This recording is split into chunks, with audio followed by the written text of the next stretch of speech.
antsika rehetra ravana zay manaraka nyty afatr'andriamanitra ity any amin'ny toerana rehetra zay misy anareo any androany mba izara aminareo iresaka torolalana ato amin'ny tenin'andriamanitra azahoantsika tanjam-panahy zay noheveriko fa tena ilaina indrindra fa itsika kristianina no mandray zany torolalana avy amin'andriamanitra zany ka ivavaka aho mba isokatra ny sofonareo sy ny sainareo andraisanareo izany afatr'andriamanitra zany raha io misotra no lehibe aho misotra indrindra ny amin'ity fotoana ity azoanay mbola miaino ny teninao ary indrindrindra ho an'ireo karazan'olona maro zay anaraka ity afatr'andriamanitra ity matoky afana masina fa ianao ny mpampianatra tsara ametraka ny teny sahaza ho anay tsirairay avy na izanaiza toerana misy anay amin'izao fotoana izao tononoko amin'ny anaranao Jesosy Kristy tompo izany bavaka izany amen. Ity afatr'andriamanitra ity araka nambarako taminareo dia torolalana izy ity azahoantsika tanjam-panahy zay no heveriko fa tena ho antsika kristianina indrindrindrindra ny tena anomezan'andriamanitra ity ao amin'ny romanina toko voalohany eo manko andininy voalohany sy ny faharoa raha manana baiboly anao dia sokafo fa zao le taridalanao manao hoe menaran' Jesosy koa izay mangataka aminareo aho ozy ry rahalahy no ny famindrapon'andriamanitra mba hatolotrareo ny tenanareo fanatitra velona masina sitrak'andriamanitra dia fanompom-panahy mety ataonareo zany ary aza manaraka ny fanaony zao tontolo zao fa miova ozy amin'ny fanavozana ny saina amantaranareo ny sitrapon'andriamanitra dia izay tsara sady akasitrahana no marina hoe ateonareo tamin'ny voalohany hoe toromarika izy ity avy amin'ny apôstôly Paoly azahoana zany atao hoe tanjam-panahy zay no heveriko ihany koa ary ny veriny apôstôly Paoly indrindrindrindra satria izy no nanoratra an'ity gamba fantarisika tsara fa ny apôstôly Paoly zay nanoratra an'ity dia anisan'ny mpanompon'andriamanitra tena nampanoratin'andriamanitra nireo le epistily 13 eo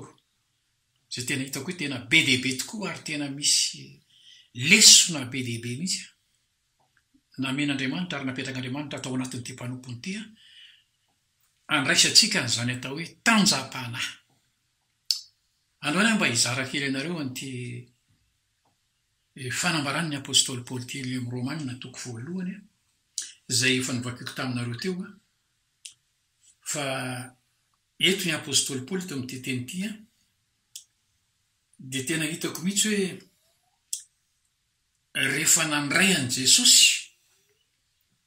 ity ny apôstôly Paoly ity dia misy natsapa zavatra goavana be mihitsy eto amin'ity atao hoe resaka ara-panahy ity ngamba fantarao tsara io lehilahy io raha sendra mamaky ny soratra masina ianao fa anisan'ny lehilahy tena anisan'ny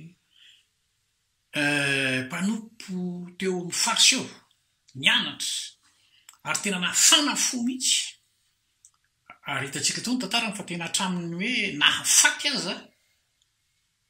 ireo kristianina anisan'izany ry Stefana anisan'ny nanolo tena mihitsy izy namono nyreny kristianina ireny ary hitantsika tsara fa natonga amin'ny Paoly tena hoe nikarapoka teo amin'ny lalan'ny Damaskosy fanaina tamin'i Jesosy izy tanjon'ny apôstôly Paoly tamin'ny fotoana io tena andeha hitantsika tsara andeha hamatotra ary andeha hitondra nyreo kristianina maro tany Damaskosy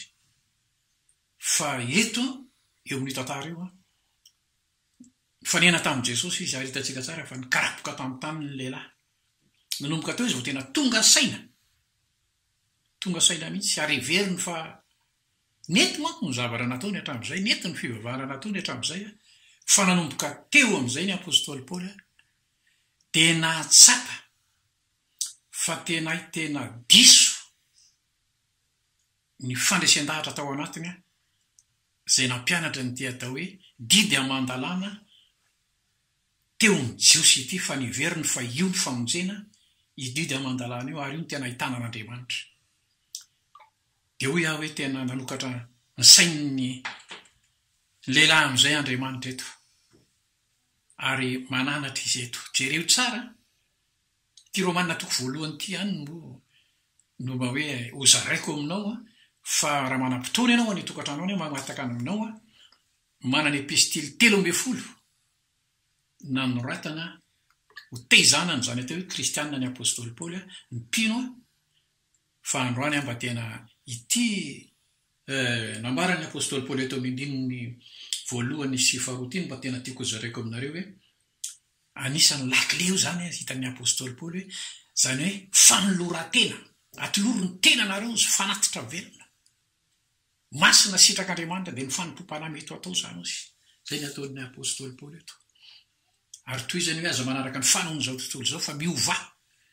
amin'ny fanavozana ny saina tsy nanana an'izany mihitsy ny apôstôly Paoly raha mbola nanompo an'izany didy aman-dalàna izy ary eto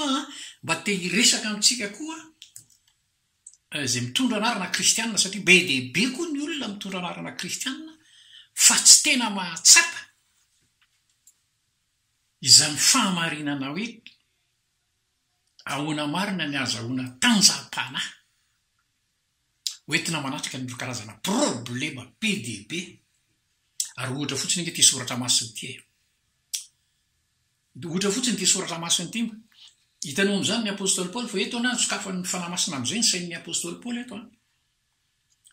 fa araka nambarako taminao hoe anisan'ny lehilahy tena mba nianatra ny didy aman-dalàna io ny apôstôly Paoly fariseo izy ary nihevitra mihitsy fa ny fivavahana mientiny nataony no tena ahitana n'izany Andriamanitra zany fa rehefa tonga amin'izay ny fotoana sokafan'i Jesosy amin'izay ny saina ary teo izy vao tena tonga saina amin'izay fa zao izy tena hoe olona araky ny nofo ihany ny zavatra nataony fa tena maritena fotsiny izy fa rehefa nifanena tamin'i Jesosy izy tena nanomboka teo amin'izay izy sokatra ny saina mampanahy amin'ny lehilahy ary eto izy miteny hoe hoy izy hitako vakitsika teo le hoe atolory amin'izay ny tena nareo izy fanatitra velona masina sitrak'Andriamanitra dia ny fanompom-panahy mety atao zany teto ny apôstôly Paoly vao tena tonga saina fa ato anatin'ny tena tsika olombelona ato hoe tena misy zavatra anankitelo zay ambarany tenin'Andriamanitra any amin'ny Tesalonianina voalohany toko 5 ihany hoe saina vatana fanahy io fanahy io ry havana dia misy fampianarana mihitsy napetraky ny apôstôly Paoly rehefa nandray an'i Jesosy izy fa ao le Kristy no mipetraka hoy ny apôstôly Paoly any amin'ny Korintianina voalohany any hoe lasa tempolo ny fanahy masina ny tenanareo izy zany hoe lasa tempolo zany lasa toerana tena hipetrahana zany atao hoe Andriamanitra zany Jesosy Kristy mihitsy moa dia niteny any amin'ny Jaona toko 4:17 any fa rehefa manaiky ny Jesosy ny olona dia le Andriamanitra ray zanaka ary fanahy masina mihitsy no miditra mitoetra ao anatin'ny olona ary nitoro lalana voalohany eto jereo tsara ny ataon'ny apôstôly Paoly dia sy manolo tena foana ianao zany atoloro ny tenanareo fanatitra velona masina sitrak'Andriamanitra ozy anisany tena nampianaran'ny apôstôly Paoly voalohany indrindra ry havana ny atao hoe fanolorantena ity le fanolorantena moa rehefa tena fitinina dia zao vavaka natateraka mino fa hitan'ny apôstôly Paoly amin'izay ary ny veribery natao amin'ny apôstôly Paoly reny fampianarana nataon'i Jesosy ohatra ny Lioka toko 7:12 voalohany hoe tsy mety raha tsy mivavaka mandrakariva ka tsy reraka fanolorantena satria ao anatsika eo misy fanahy ao ny petrahany fanahy masina ao ny petrahany le Andriamanitra ray zanaka ary fanahy masina ary tian'Andriamanitra mihitsy ny olona iresaka aminy atoloro isan'andro izy ny apôstôly Paoly ary marina zany ry havana teto nge ny apôstôly Paoly vao tonga saina mihitsy ny amin'izany atao hoe vavaka miaona amin'izany Andriamanitra zany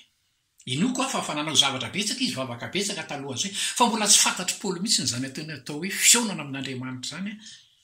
ary zany no zarain'Andriamanitra amintsika koa androany satria be dehibe ny olona mitondra tena mivavaka mitondra tena ho kristianina ry havana kanefa tsy tena Kristy mipetraka ao anaty sarovo tsara ry havana fa raha tsy marina aminao zany hoe Kristy ny velona ao anaty araka ny tenin'ny apôstôly Paoly io dia milaza marina aminao a fa i fivavahana ataonao io dia tsisy fetraikany mihitsy fa mifanolotra amin'izay aza tena ararotin'ny satana, ararotin'ny devoly ianao. Noho izany ilaina dinihana tsara ny toerana misy atsika hoe mba hatonga nyity vavaka ataoko ty, hatonga nyity fanoloran-tenako ty tena hipetraka tsara amin'ny izany a, dia mila mino a fa zany hoe Kristy zany a mipetraka ao anaty. Ho iaho hoe ianao izay manaraka ny tiavan'Andriamanitra ty ataovy marina aminao zany. Be dia be manko ny olona amin'izao fotoana izao mitony tena fotsiny hoe za kristianina. Kristianina nefa indray a tsy fantatry ny olona akory a fa rehefa mandray anarana titre izy ohatra dekona, pasteur, pretra sy ny sisa be miheviteny izy fa kristianina. Jereo tsara ny havana ny apôstôly Paoly eto averiko aminao tsara fa anisan'ny olona tena nafana wa teo amin'izany hoe fivavahana jiosy zany. Fa rehefa nitsokafan'i Jesosy amin'izay ny masony hoe tsy mety diso daholo zany zavatra ataonao zany fa mila mampetrano nyity zanak'Andriamanitra ty ianao ao anatinao a, dia manomboka eo a mahiratra amin'izay a ny saina mampanahinao. Io Jesosy Kristy io zany ry havana alohan'ny andehanany niakatra tany an-danitra tena niteny mihitsy ary izy tamin'ny mpianatra amin'ny Jaona 5:12 nahitana hoe mahatsara anareo ny fialako, averiny indray mandeha any amin'ny Jaona 5:12, 9:20. Mahatsara anareo ny fialako izy fa rehefa hiala alefako aty aminareo amin'izay ny mpananatra. Tsy izy fa rehefa namasina hiditra ao anaty mba tonga ny vavakao a ho tena tonga amin'izany atao hoe Andriamanitra izany. Areto ny apôstôly Paoly moa anisan'ny fampianarana nampianarana eto voalohany indrindra dia hoe atoloro ny tenanareo fanatitra velona. Masina sitrak'Andriamanitra dia ny fanompom-panahy mety atao zany. Manomboka eo zany ry havana, ianao raha nandray an Jesosy Kristy ho tompo a, dia ataovy tena fisainanao isan'andro ny fahamarinana zany tenin'Andriamanitra zany. Naka modely mpisorona mihitsy izy eto satria zay ny nataony ny mpisorona taloha. Makao amin'le taberina kely eo ny mpisorona isan'andro. Ina nataony eo isan'andro? Mivavaka izy. Dia ianao koa ry havana rehefa nandray an Jesosy Kristy, Kristy ny velona ao anatinao. Dia tian'Andriamanitra koa no tena hifaneraserana aminy. Any amin'ny Korintiana 1:7-9 fa lazain'Andriamanitra fa lasa tempolo manko ty tena tsika ty. Tempolo ny fanahy masina dia tena tian'Andriamanitra zany mba tena ho fiainantsika mihitsy zany hoe fanerasera amin'Andriamanitra isan'andro amin'ny zavatra rehetra. Raha te hatanjaka ianao araka nambarako moa zany dia torolalana avan'Andriamanitra androany ity dia hoe mba hanananao tanjaka ara-panahy. Tsika ngery havana tena mila an'izany tanjaka ara-panahy zany isan'andro manoloana ny zavatra sarotra be dia be amin'ny fiainantsika. Ka ianao mahita tsara fa ny fiainana kristianina ngery havana tena atoroko anao fa tena be dia be efa nanambarako taminao teto moa fa tena miady amin'ny fanaratsy eny amin'ny rivotsika. Dia hitatsika tsara ny zavatra be dia be izay mifamofao. Ary mijery tsika zao tontolo zao, mijery tsika kristianina zao tontolo zao. Fa izao Andriamanitra eto manoro hevitra izy atoloro isan'andro ny tenanareo fanatitra velona. Masina sitrak'Andriamanitra dia ny fanompom-panahy mety atao zany. Asa ianao raha mba manaraka an'ireny tany amin'ny andron'ny testamenta taloha teny mba nampiavaka ny zandry Daniely zany ngery havana. Eritrereto tsara fa miara-miasa amin'ny jentilisa izy a. Nenjehany jentilisa izy fa zao nanana an'izany fanazara-tena mihitsy izy amin'izany fanatanjahana fiainam-panahy zany. Intelo isan'andro Daniely ozy ny soratra masina. Intelo isan'andro izy mivavaka. Ianao ve ravana rehefa tena mba nandray an Jesosy Kristy ho tompo marina aminao ve zany? Fa tena milazanao aho fa amin'izao tsika miresaka zao ngery havana tena nenay ny devoly tena manjakazaka mihitsy eo amin'ny fiainana maha-kristianina indrereregna. Dia indray ohatra tsy fantatry ny kristianina maro hoe maninona ara ny fiangonana lasa ohatran'izao, maninona ny fiangonana tena mifangaroaro tena lasa manao ny fanaon'ny jentilisa mihitsy aza. Androany ianao averin'Andriamanitra anao ty jereo tsara ty fahatsapana atao amin'ny apôstôly Paoly ty ary ny soratany eto mihitsy mao fitaizam-panahy. Atoloro ny tenanareo fanatitra velona masina. Dikan'izany ry havana isan'andro mbola averiko tsara aza miandry sabotsy na lahady zany maro manko am'izao fotoana zao kristianina hoe rehefa manao fitombavaka anay sabotsy na lahady de kristianina zay na koa lahabe Andriamanitra no miteny eto jereo tsara Andriamanitra no miteny eto atoloro ny tenanareo isanandro ny tena dikany hoe fanatitra velona taka nataon'ny mpisorona fahiny mba tonga ny fanamasina tena ifampizara aminao ity tenin'Andriamanitra ity ary empiko indray mandeha ihany koa fa zao ity tenin'Andriamanitra ity ry havana araky ny fampianarana nataon'ny apôstôly Paoly any de zao tena ilaitsika ity tenin'Andriamanitra ity tena mba vakina ary tena ilaina mihitsy tena mba ho angatatsika amin'ny tompo mba tena ampahiraty ny fanamasina ity soratra masina ity tenin'Andriamanitra ity ny fanamasina ao anaty ry havana anolo-tsaina anao zay ny voalazan'i Jesosy ampianatra anao ny lalaka lehanao anatanjaka anao jereo vongery havana zany fasahinony reo mpianatra mamaky ny asan'ny apôstôly ianao rehefa tonga ny andro Pentecoste nanomboka teo hoe rehefa tena latsaka amin'izay ny fanamasina zany hoe niara-niaina tamin'ny fanamasina ny apôstôly na ny mpianatra de vakio mangataka anao vakio ke ny tantara fa hafa mihitsy tsy nianatra tahaka an'ry Paoly akory ry Petera rehefa mitoro-teny fa rehefa feno ny fanamasina izy ary iainantsika tokony iainantsika zany fafenona ny fanamasina zany Paoly moa nampianatra mihitsy any amin'ny Efesianina 5:9 fa tokony fiainan'ny kristianina zany ry havana zany hoe fafenona ny fanamasina zany tanjaka hoentinao manatika ny problema manatika ny zavatra sarotra manatika ny famakinao an'ity tenin'Andriamanitra ity mba tonga lasa hery ao anatinao ty tenin'Andriamanitra ity mangataka anao raha lasa nabavy naizanaiza toerana misy anao hoy ny apôstôly Paoly averiko indray mandeha hoe atoloro ny tenanareo fanatitra velona masina sitrak'Andriamanitra de ny fanompom-panahy mety ataonao zany raha vao tsy marina ao anatinao ry havana zany de tena milazanao fa sarotra no mifehany ty atao hoe saina araky nambarako taminao ile Tesaloniana voalohany 5:5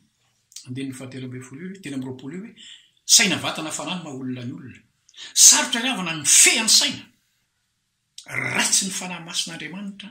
no fanerasera ary manolo-tsaina anao anampony saina hoetsika isana misanandro manoloana ny adi-panahy manoloana andreo karazana asa manara zay atrehantsika teo isana misanandro izy ny apôstôly Paoly aza ketraka anao atovy fanatitra velona masina eo anatrehan'Andriamanitra misy teny eo amin'ny 2 eo miova amin'ny fanavaozana ny saina ozy amantaranareo ny sitrapon'Andriamanitra ahoana moa ry havana ny ananatsika zany fanavaozana ny saina zany raha tsy misy hery fanamasina ao anatsika raha tsy misy ao tsika isanandro zany hoe fafenona ny fanamasina anavao ny saina ao anatin'ny saina ao ngery havana tena ao ny toerana isan-karazany tena ataoko hoe tena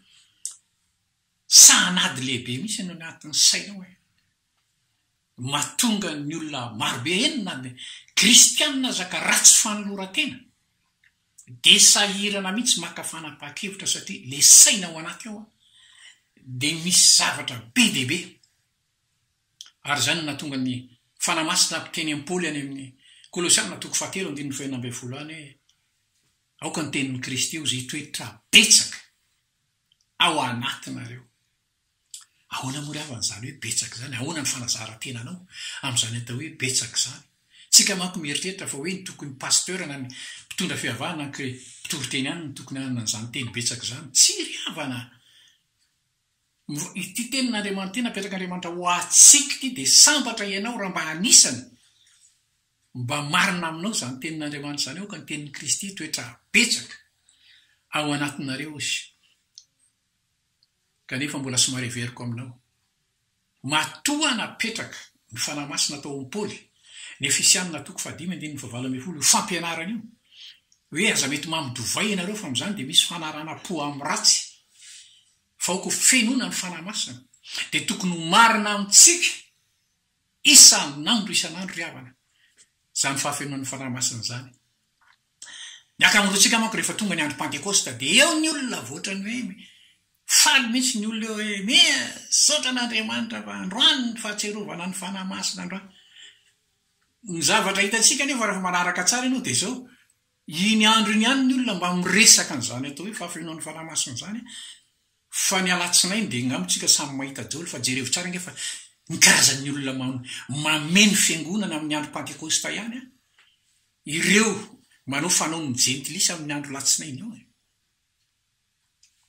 ianao izay manaraka ny tiafatr'Andriamanitra te somary averiko indray mandeha ataovy marina ao anatinao aloha zany atao hoe Kristy velona ao anatinao dia lasa mipetraka ao anatinao ny fanahymasina ary ataovy marina isan'andro ao anatinao zany hoe ko feno ny fanahymasina ianao hoentinao manatrika ny ady isan-karaza tena betsaka ry havana ny ady isan-karazany fa matoa Andriamanitra nametraka an'izany vahaolana zany dia mba tiako ianao mba jereo tsara nge ny vahaolany jereo tsara ny tantara amin'ny asan'ny apôstôly tantaran'ireo mpianatra rehefa nandray an'izany atao hoe fanahymasina feno ny fanahymasina mpianatra tamin'izany fotoana zany eritsereto nge ry havana zany hoe toro-teny indray mandeha dia misy efa olona fa any amin'ny 3,000 no mibetaka toro-teny indray mandeha tao amin'ny Petera hitatsika zany jereo nge zany fiasan'Andriamanitra tao amin'ireo mpanompon'Andriamanitra ireo na tsy olona natitra tahaka an'ireo le hitatsika marobe ao anatin'ity soratra masiny ty asa fa dia nampanovon'Andriamanitra fitaovana tsara mihitsy nanaparitana n'ity filazany tsara ty androany ry havana averiko eto aminao ty tenin'Andriamanitra ty hoe atoloro ny tenanareo fanatitra velona masina sitrak'Andriamanitra dia ny fanompopana mety ataonareo zany ary hoy ny soratra masina teo le 9 hoe mila miova amin'ny fanavozana ny saina hamantarana ny sitrapon'Andriamanitra somary tsindriko melohan'ny hijanonako hoy aho hoe ratsy mifanera sera tsara ny fanahymasina ianao ary ratsy mifanera tsara nyty tenin'Andriamanitra ty ianao mba ho tanteraka aminao zany hoe fiovana ny fanavozana ny saina dia tsoroko aminao ry havana fa tena azagaga ianao raha miteny foana isan'andro isan'andro hoe tena mazana ny ady mitombo ny koba hoy ny fitenenany sasany amin'izao fotoana izao androany ianao manolo zarain'Andriamanitra aminao ty tenin'Andriamanitra ty mba tonga anao ho fitaovana tsara mba tsy ho lasa fahazarana fotsiny ka rehefa tonga ny andro pentekosta eo no vao matsiaro an'izany hoe fanahymasina zany fa rehefa lasa ny andro pentekosta dia lasa tsy matsiaro an'izany tsony ianao fa androany ianao averin'Andriamanitra aminao ity teny ty ny apôstôly Paoly mbola averiko aminao raha misy olona tena miezaka mihitsy tamin'ny voalohany raha mbola tsy nandrehan'i Jesosy izy zany fivavahana jiosy zany fa rehefa niditra amin'izay tao anatin'ny apôstôly Paoly zany hoe Jesosy Kristy le fanahymasina nameno azy isan'andro dia nanomboka teo niovan'ny lehilahy jereo amin'ny tenanao zany jereo amin'ny tenanao ry havana fa ny olona rehefa tena marina amin'ny olona zany teny zany tsy maintsy ao anatinao foana zany te hitory te hanambara ny filazany tsara n'Andriamanitra zany ho amin'ny olona hatrany amin'ny farany tany tsy natao fotsiny ianao hiangona ao am-piangonana tsy natao fotsiny ianao hiainitory-teny ao am-piangonana tsy zay ry havana fa ho atsika rehetra mihitsy tenin'Andriamanitra io le tenin'i Jesosy io mandihana ka toroy ny filazany tsara ho an'ny olombelona rehetra raha nandray an'i Jesosy Kristy ho tompo anao ataovy marina aminao zay tenin'Andriamanitra zay dia atsapa zany atao hoe tena fahasoavana sy fitahina isan-karazany eo amin'Andriamanitra ianao zay avan'Andriamanitra zay raha havana no nameny ny foko tato anato ka tiako mba ho zaraina amintsika rehetra any amin'ny toerana rehetra zay misy atsika any hivavaka ho anao hamarana ny ty afatr'Andriamanitra ty mba ho tanteraka aminao isan'andro isan'andro hoe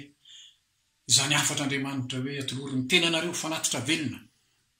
masina sitrak'Andriamanitra dia ny fanompom-panahy mety atao zany mba ho tanteraka aminao anie zany hoe fanavozana ny saina ateraky ny tenin'Andriamanitra sy ny fanahymasina ao anatinao mba ho fitaovana tsara izara ny tenin'Andriamanitra hatrany amin'ny farany tany ianao fa tsy petraka fotsiny a hoe nandray an' Jesosy Kristy a dia ampo azay a miangona isan-kerinandro a zay ihany mba atao anatiko tsy ariavana fa manaitra anao ny fanamasina androany a mba ho fitaovana eo am-pelantanana ianao a satria mbola marobe ny olona mbola tsy nandray an'izany famonjeny zany a eran'izao tontolo izao valakitsika raha eo misaotra anao lehibe aho amin'ny anaran'i Jesosy Kristy tompo a ny am'izay afatra ao zay nampitondrainao androany zay a mivavaka mba hikasika fon'olona marobe any zay afatra Andriamanitra zay a mba tonga ny olona ho tonga saina fa tsy ho variana fotsiny amin'ny toerana misy azy a ry Jesosy Kristy tompona io fa namasinao mitenena aminay tsirairay avy ianao ary ho ambaranako an'izany vavaka zany a hivavaka manokanao ho an'ny mpanompon'Andriamanitra indrindrindrindra ireo mpanompon'Andriamanitra zay efa nametraka ny tenany eo amin'izany toerana zany mba tena hisy fanavozam-panahy ho amin'izy ireo a mba tonga ny olona rehetra mba ho fitaovana tsara koa eo am-pelantananao a hanaparitaka hitohy ty filazany tsara ty a hatrany amin'ny farany tany amin'ny anaran'i Jesosy Kristy tompo ananao izany vavaka izany amen.